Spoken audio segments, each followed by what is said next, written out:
January 1946. A cold wind moves across a quiet American airfield. The concrete is stained with oil that will never be fresh again. Rows of aircraft sit nose to tail, perfectly aligned, wings catching the pale winter light. Pale Lima Pulusatu Mustangs, hundreds of them. Engines cold.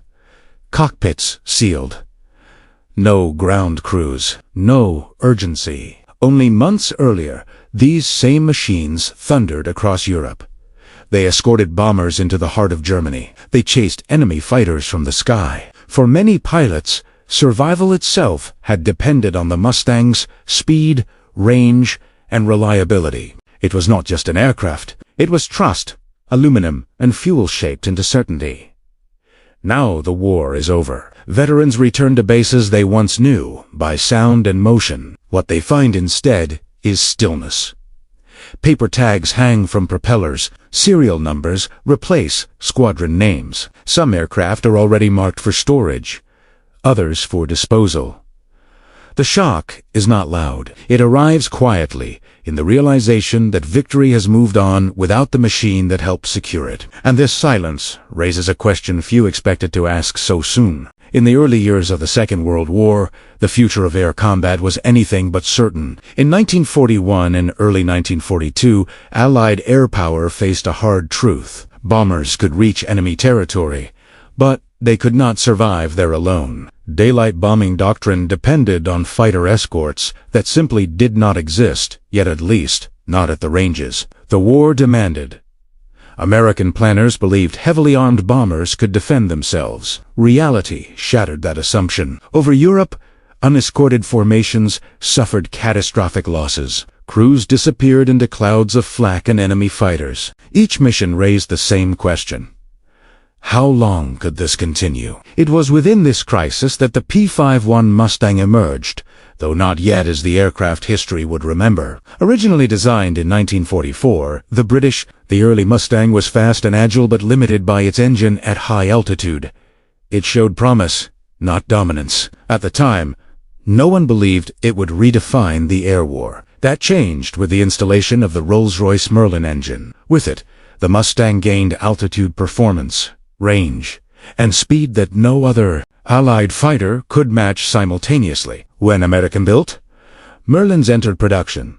The transformation was complete. The aircraft could now escort bombers from England to Berlin and stay with them the entire way. By late 1943, the Mustang became the backbone of long-range escort operations for the United States Army Air Forces. It did what previous fighters could not. It remained over target. It fought where the bombers needed it most. And critically, it brought pilots home.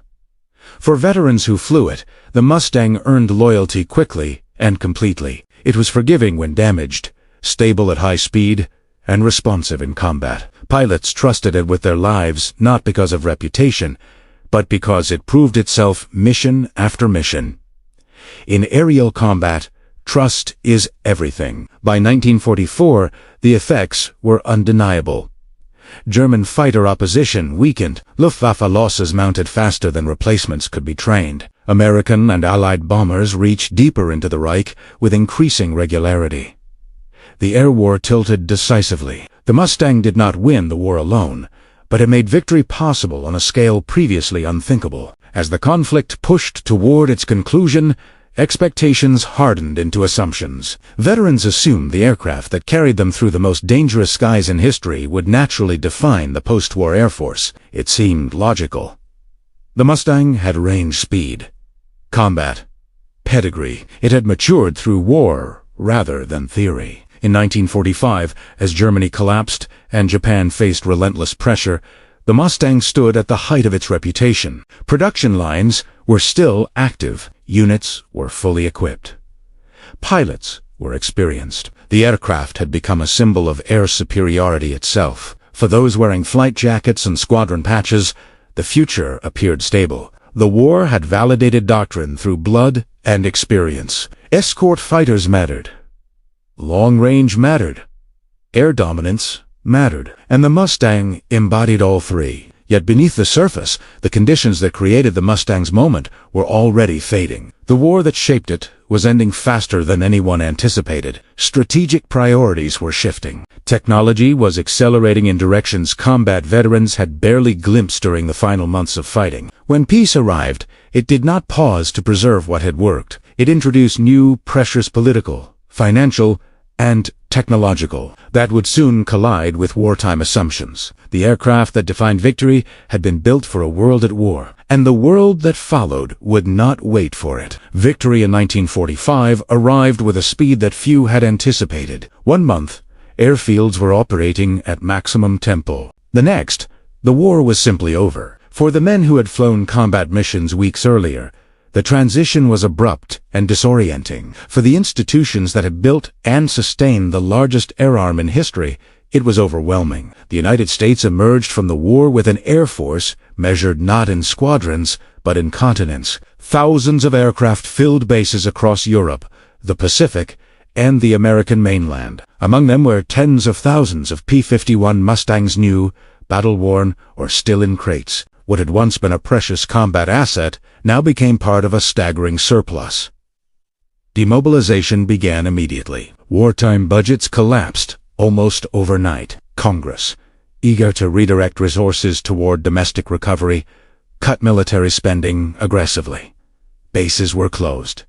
Units were dissolved. Aircraft inventories were reviewed, not for combat effectiveness, but for cost, relevance, and future utility. For veterans, this shift felt unnatural. The logic of war had been simple. Effectiveness mattered more than novelty. Survival mattered more than theory. But peace introduced a different calculus, one driven by economics, politics, and emerging technology rather than recent experience. At the same time, aviation itself was changing faster than doctrine could adapt. During the final years of the war, jet aircraft had moved from experimental curiosities to operational realities. German Mi-262s had demonstrated raw speed advantages that piston-engine fighters could not match. British and American jet programs, delayed by wartime priorities, were now accelerating rapidly. Speed became the new currency of air power. Altitude followed. Endurance, once the Mustang's greatest advantage, suddenly mattered less in strategic planning. Nuclear weapons altered assumptions entirely. Future wars, planners believed, would be decided by bombers flying higher and faster than escorts could reasonably follow. This shift was not gradual. It was institutional. In 1947, the air arm that had grown under wartime necessity was reorganized into an independent service, the United States Air Force. With independence came new leadership, new priorities, and a determination to define the future rather than preserve the past. The Mustang, despite its reputation, represented an earlier solution to a problem planners believed was already disappearing. Escort doctrine, forged in the skies over Europe, seemed less relevant in an era of intercontinental bombers and atomic deterrence. Jet fighters promised performance margins that propellers could never regain. Storage yards expanded rapidly. Aircraft were ferried to desert airfields, coated in preservative, and lined up wingtip to wingtip. Some were earmarked for allies, others were stripped for parts, many were simply parked, their future undecided. For pilots who had trusted these machines with their lives, the sight felt wrong, like history being archived before it was finished. The speed of the transition was the source of the shock. There was no ceremony, no gradual phase-out. 1 year, the Mustang was essential. The next, it was excess. Even as training units transitioned to jets, veterans watched younger pilots learn on aircraft. They themselves would never fly in combat. The skills that had once defined survival energy management, escort tactics, long-range navigation, were quietly The language of air power changed. Words like endurance and escort faded, interception and delivery replaced them. The Mustang had not failed. It had simply been overtaken by a strategic future imagined faster than it could adapt. And for those who had lived inside its cockpit, the realization carried a particular weight. The aircraft that had carried them through the most dangerous missions of their lives now seemed to belong to a closed chapter sealed by policy rather than performance. As institutions raced forward, veterans stood at the edge of two eras. Behind them lay a war won through experience, sacrifice, and machines proven under fire. Ahead lay a future built on speed, theory, and weapons. No pilot would ever see leave the bomb bay. Between those worlds sat the Mustang, perfectly capable, suddenly unnecessary, and that tension set the stage for the deeper reasons why its fate felt so deeply unsettling. The shock veterans felt was not rooted in nostalgia alone. It came from a collision between lived experience and institutional change, between what had worked in war and what was being discarded in peace. To understand that reaction, the Mustang's post-war fate must be examined from multiple angles, each revealing a different fracture line. The first was human. For pilots, the Mustang was inseparable from identity. Many had arrived in combat with limited experience, trained quickly and sent into skies that offered little margin for error. The aircraft became a constant companion, learned, trusted, and relied upon in moments when seconds decided survival. Pilots remembered the sound of the engine at cruise, the way the aircraft responded under pressure, the confidence it gave when enemy fighters appeared. That bond did not dissolve when the war ended. Veterans returned expecting continuity. Instead, they encountered indifference. The aircraft that had meant life or death was now logged as inventory. Numbers replaced names. Machines that had once been personal were suddenly anonymous. For men who had measured time in missions and losses, the administrative language of peacetime felt cold and dismissive. The second angle was technological, and it cut even deeper. During the war, progress had been incremental. New variants arrived, but doctrine remained recognizable. The Mustang represented refinement: better engines, longer range, improved reliability. It felt like the natural endpoint of piston engine development. Veterans assumed that mastery would carry forward. Jets shattered that assumption. They did not evolve from the Mustang's strengths. They bypassed them. Speed increases were dramatic, not marginal. Altitude ceilings leaped beyond familiar limits. The skills pilots had honed: energy conservation, escort positioning, long-range navigation mattered less in aircraft that operated on entirely different principles. For combat veterans, this shift was unsettling. It suggested that experience itself had an expiration date. The knowledge earned through combat no longer translated cleanly into the future. The Mustang had been the pinnacle of a system that was now being replaced wholesale. The third angle was strategic. The Mustang had been built for a very specific war. It existed to protect bombers on long, dangerous missions over enemy territory. That mission defined its design and justified its dominance. After 1945, that mission was no longer central to American planning. The emergence of nuclear weapons transformed strategic thinking almost overnight. Future conflicts were imagined as shorter, more decisive, and far more destructive. Bombers would fly higher and faster. Escorts would struggle to keep pace. Deterrence replaced attrition. In this framework, the Mustang's greatest advantage, its range, seemed suddenly irrelevant. Veterans struggled with this logic. They had watched doctrine fail before. They had seen early war assumptions collapse under combat reality. To them, the abandonment of escort thinking felt premature, driven by theory rather than experience. The Mustang had proven itself under fire. Jets, at least initially, had not. This disconnect fueled the sense of disbelief. It was not that veterans opposed progress. Many were fascinated by jets. Some wanted to fly them. But the speed at which the Mustang was sidelined suggested a broader dismissal of the war just fought of lessons learned the hard way. Together, these angles formed a quiet but powerful tension. Human attachment clashed with institutional pragmatism. Proven capability collided with theoretical superiority. Experience yielded to prediction. The Mustang stood at the center of that collision, not as a failure, but as a reminder that wars end faster than the meaning soldiers attach to the tools that carried them through. And beyond these personal and strategic fractures lay another layer: how leadership, enemies, and institutions interpreted the Mustang's legacy differently.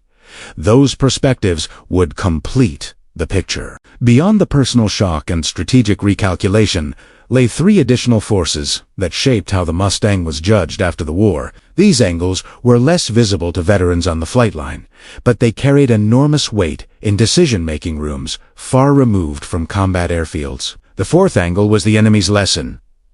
During the final phase of the war, Allied intelligence had studied German aviation with urgency. Among the clearest conclusions was this: speed changed everything. Late war encounters with jet aircraft demonstrated that even the most capable piston-engine fighters could be rendered irrelevant by raw velocity and altitude. Interception windows shrank. Engagements became optional rather than inevitable. From an analytical standpoint, the lesson was stark. The Mustang had dominated within a specific technological envelope. That envelope was closing. Enemy designers had already moved beyond it, even if too late to change the war's outcome. Post-war planners were determined not to repeat that delay. Veterans often viewed this reasoning with skepticism. They remembered how rare German jets had been, how maintenance issues, fuel shortages, and pilot training had limited their impact. In combat reality, Mustangs had still controlled the skies, but intelligence assessments were not built on battlefield averages. They were built on and those trajectories pointed firmly away from propellers.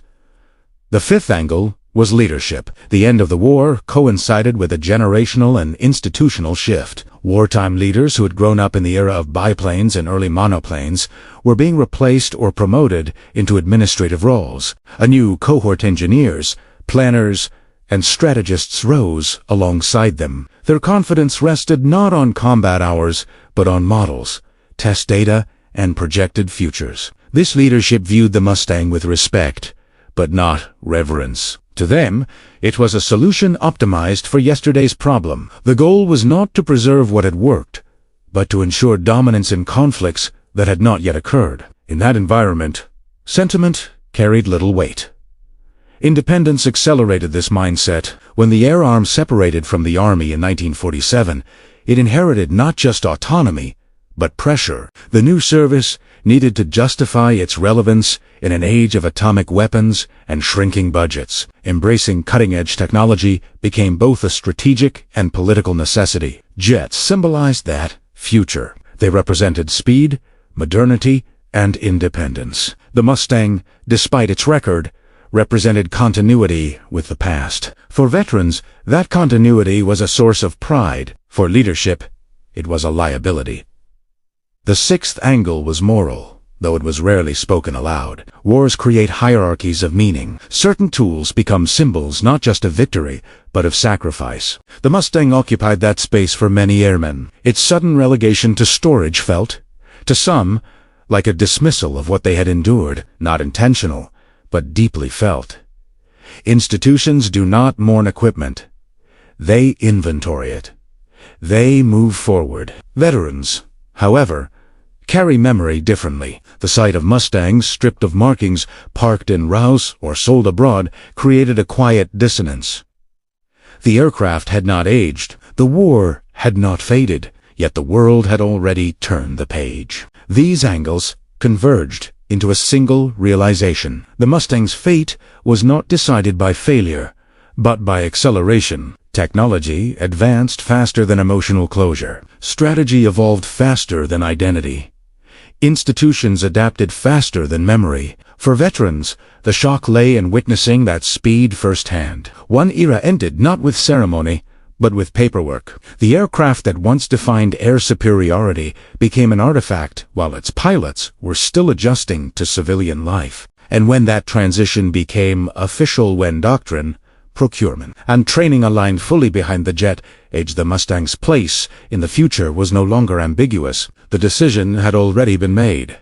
What remained was the moment when it became unmistakable. By 1946, the transition that had seemed theoretical became visible on operational airfields. Jet aircraft were no longer confined to test centers or experimental units. They were arriving in numbers, assigned to squadrons, flown daily. Their presence altered the rhythm of bases that veterans recognized instantly. Jets took off differently. They sounded different. They climbed faster, steeper, and without the familiar rise and fall of piston engines. Their silhouettes were unfamiliar, cleaner, sharper, built around speed rather than endurance. For pilots trained on propellers, The contrast was unmistakable. Comparative trials made the gap impossible to ignore. In straight-line speed, early jets outpaced the Mustang by hundreds of miles per hour. At altitude, they reached operating ceilings that piston fighters struggled to approach. Interception times shrank dramatically. Missions once planned around fuel endurance and escort formations were now framed around minutes and timing windows. The logic was compelling on paper. If speed could replace presence, escorts could be minimized. If bombers could outrun opposition, protection became secondary. The air war of the future was imagined as brief, decisive, and dominated by machines that never slowed to fight. For veterans, watching these evaluations unfold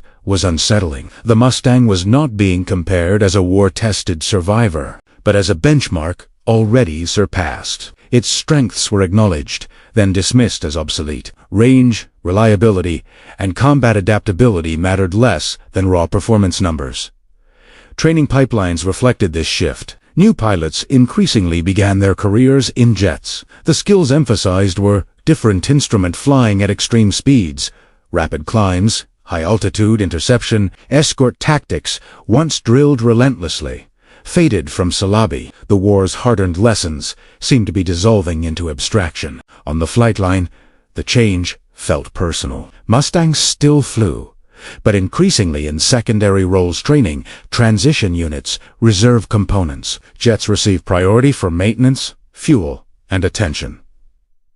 The message did not need to be spoken. It was visible in schedules and resources. Veterans who had expected to continue flying the aircraft that defined their combat experience now faced a choice: adapt or step aside. Some transitioned eagerly, seeing jets as the next frontier. Others struggled, not with the machines themselves, but with the pace of change. The skills that had kept them alive felt suddenly undervalued. The Mustang's reputation offered little protection. Its victories belonged to a war already categorized as finished. The future was being written by engineers and planners who measured success in test results rather than sortie counts. This was the true turning point. Not a single announcement, but a convergence of practice and policy. When jets became routine rather than remarkable, the Mustang's status shifted permanently. It was no longer the standard. It was the comparison. And comparisons were unforgiving. As more squadrons converted, as budgets aligned behind new production, the remaining ambiguity disappeared. The Mustang still flew. It still performed. But its role was narrowing, defined increasingly by what it was not. The realization settled slowly. Then all at once, the aircraft that had carried the air war to victory was no longer shaping the future of air combat. That future had already moved ahead, powered by thrust rather than propellers. What remained was the moment when this shift stopped being implied and became official. The moment of finality did not arrive with a single order or public declaration. It arrived through alignment, when policy, procurement, and training converged into a single direction that left no room for ambiguity. By the late 1940s, the Mustang's future was no longer being debated. It was being managed. Aircraft inventories were reviewed with a new purpose. Wartime abundance had become a logistical burden. Storage costs mounted, maintenance crews were reassigned, preservation programs expanded in desert climates where corrosion slowed and time seemed to pause. Mustangs were flown to remote airfields, drained of fluids, sealed, and parked in long, silent rows. The visual impact was stark. Aircraft that had once operated in constant motion now sat immobilized by design. Their condition was excellent. Many were nearly new. That fact only deepened the unease for veterans who saw them. The machines were not worn out. They were surplus.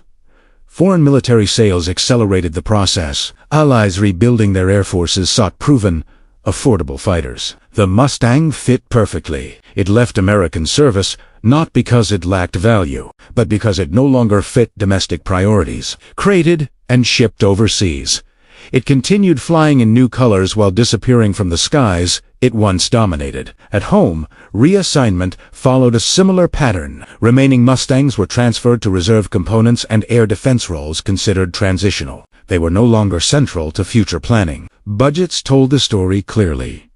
Funding flowed toward jet development, infrastructure, and training. Piston engine programs shrank quietly. For pilots still flying Mustangs, the message was unmistakable. Flight hours decreased. Upgrade paths narrowed. Career trajectories diverged. Younger pilots moved forward into jet squadrons. Combat veterans found themselves at the edge of an institution, redefining itself at speed. The emotional weight of this shift was amplified by timing. Many veterans were still processing the war itself. Losses were recent. Memories were vivid. The aircraft that had carried friends through combator failed to us, being removed from relevance before the war, had fully settled into history. What made the moment particularly jarring was the absence of failure. There were no reports condemning the Mustang's performance, no operational disasters, no public reassessment of its wartime value. It simply no longer aligned with the future being built. In training films and doctrine manuals, the language changed decisively. The Mustang became an example rather than a solution. Its role was historical. The emphasis shifted toward speed thresholds, climb rates, and interception timelines that no propeller aircraft could meet. The door closed quietly, but completely. Even ceremonial acknowledgement was minimal. Unlike ships decommissioned with tradition or units retired with formality, aircraft faded from frontline service through paperwork and logistics. The Mustang transitioned from weapon to asset, from asset to inventory, from inventory to surplus. Veterans noticed the difference immediately. In war, machines earn meaning through repetition and risk. In peace, they are reduced to numbers. The Mustang crossed that boundary rapidly. 1 year, it was essential. The next, it was excess capacity. The official recognition of the jet age cemented the outcome. Once jets defined training pipelines, procurement priorities, and strategic assumptions, there was no practical path back. The Mustang's remaining roles were temporary by definition. Everyone understood this, even if it was rarely stated aloud. This was the point at which shock turned into acceptance. Not agreement, but recognition. The aircraft that had shaped the air war's outcome would not shape its aftermath. Its future lay elsewhere, in reserve service, in foreign skies, or in storage beneath desert sun. For those who had flown it in combat, the realization was sobering. History had moved forward without waiting for closure. The war's tools were being archived, while its veterans were still learning how to live beyond it. And yet, the story did not end there. The Mustang's removal from the center did not erase its presence. It changed it. What followed would reveal a different kind of legacy, one that surprised even those who thought they had already seen the aircraft's final chapter. By the early 1950s, the Mustang had largely vanished from the everyday life of American air bases, where it once defined the soundscape of wartime operations. It now appeared only occasionally taxiing past hangars dominated by jets, or flying limited training sorties before returning to storage. The change was not abrupt anymore. It was complete. Vast storage fields became the Mustang's most visible post-war presence. In dry climates, thousands of aircraft sat preserved against time, their surfaces dulled by protective coatings. From above, the rows appeared orderly and calm, a geometric contrast to the chaos they once represented in combat. For veterans who visited or saw photographs, the sight carried a particular weight. The aircraft looked untouched by war, yet clearly removed from it. The emotional dissonance was difficult to articulate. These machines had not been retired due to age or failure. They were sidelined by context. The war that demanded their existence had ended, and the future had been redefined around threats that no longer required them in the same way. For many veterans, this period marked the quiet end of an era they had not fully processed. The Mustang had been a constant during training, deployment, combat, and survival. Its disappearance from active service symbolized something broader, the speed with which the world had moved on from total war. Some pilots sought out the aircraft deliberately. They visited airfields, storage sites, or museums in later years, looking for familiar shapes and serial numbers. Others avoided the site entirely. The separation felt too final. The war had taken friends. The aircraft had carried them through it. Seeing it reduced to inventory was a reminder of how quickly meaning could be stripped away. Official histories framed the transition as progress. Jet aircraft had taken over frontline roles. The service had adapted successfully. From an institutional standpoint, this was accurate. From a human standpoint, it felt incomplete. The Mustang lingered in secondary roles: air defense units, training, commands, and reserve formations. But these assignments were transitional by design. Everyone involved understood they were temporary. The aircraft was no longer shaping doctrine. It was filling gaps while the future settled into place. This prolonged farewell extended beyond military service. Mustangs began appearing in civilian hands, sold at prices that reflected surplus rather than legacy.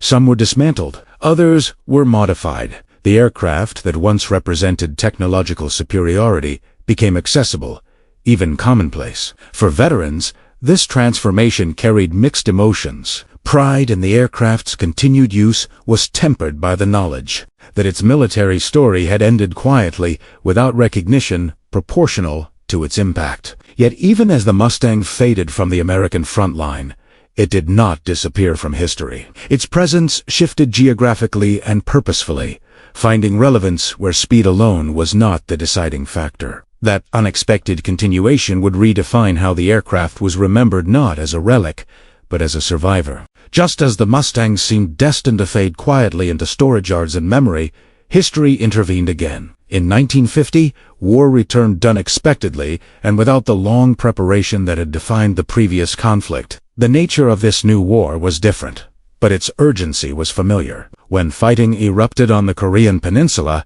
the United States faced an immediate problem. Jet aircraft excelled in speed and interception, but they struggled with range, loiter time, and close coordination with ground forces. Early jet engines consumed fuel rapidly. Runways were limited. Infrastructure was fragile. The assumptions of the late 1940s collided with operational reality. In this environment, the Mustang reappeared not as a symbol of air superiority, but as a tool of necessity. Redesignated for ground attack missions, the aircraft returned to combat over Korea in a role few veterans had expected. It flew low. It lingered. It struck targets close to advancing and retreating troops. The qualities that had once made it an escort fighter: range, endurance, and reliability suddenly mattered again. For veterans watching from afar, the news was surprising. The aircraft they had seen sidelined was back in action, adapting once more to a new kind of war. But this return was not a reversal of policy. It was a stop-gap, effective, but temporary. The conditions in Korea were punishing. Low-altitude missions exposed aircraft to intense ground fire. Losses were significant. The Mustang performed its task, but at a cost. Jets would eventually take over as infrastructure improved and new designs emerged. The aircraft's second combat life was brief, but consequential. Outside the United States, the Mustang's story unfolded differently. Allied and partner nations adopted it eagerly. For air forces rebuilding after the devastation of World War II, the aircraft offered a rare combination of affordability, performance, and proven reliability. In foreign service, it remained a frontline fighter long after it left American squadrons. These aircraft flew patrols, trained new generations of pilots, and defended airspace in regions far removed from Europe's bombed cities. Their continued use reinforced a truth veterans already understood. The Mustang's value had never vanished. It had simply been contextualized. In civilian life, the aircraft took on yet another identity. Stripped of weapons and modified for speed, Mustangs appeared on racing circuits. Their engines pushed beyond wartime limits. Others became private aircraft, museum centerpieces, or restored warboards flown in commemorative displays. The machine survived, even thrived, but in roles far removed from its original purpose. For veterans, this second life was both comforting and discomforting, because the aircraft endured, disquieting, because its endurance no longer aligned with the story they had lived. The Mustang was remembered, celebrated, and admired, but not in the way they had expected at the war's end. Its post-war journey revealed something essential about military technology. Effectiveness does not guarantee success, does not ensure continuity. Tools built for one kind of conflict may find relevance again, but rarely on their own terms. The Mustang had outlived its moment at the center of American air power, yet it refused to vanish. It adapted, endured, and carried its legacy into unexpected places. And that legacy raises a final question, one less about machines, and more about how history decides what it carries forward. The story of the P-51 Mustang after World War II is not a story of failure. It is a story of timing, of how quickly history can change its priorities, even while memory remains fixed. For veterans, the shock was never about losing an aircraft. It was about losing continuity. The Mustang had been forged in necessity, proven in combat, and trusted in moments when survival depended on more than theory. Its sudden displacement felt less like progress and more like a reassuring indication that the world was ready to move forward before the meaning of the past had settled. Institutions are built to adapt. They cannot afford to linger in sentiment when new threats emerge. Technology advances regardless of attachment. In that sense, the Mustang's fate was logical. Jets were faster. Strategy had shifted. Budgets demanded choices. History does not pause to honor what once worked. But veterans measure history differently. They remember the war not as doctrine, but as lived experience. For them, the Mustang was not obsolete. It was familiar. It was reliable. It was the reason many came home, watching it sidelined so quickly, forced to confrontation with a difficult truth. Modern warfare moves on faster than personal meaning can follow. The Mustang's post-store, journey storage, resale, rediscovery in later conflicts, and eventual celebration reveals the gap between effectiveness and permanence. Even the most successful tools are temporary.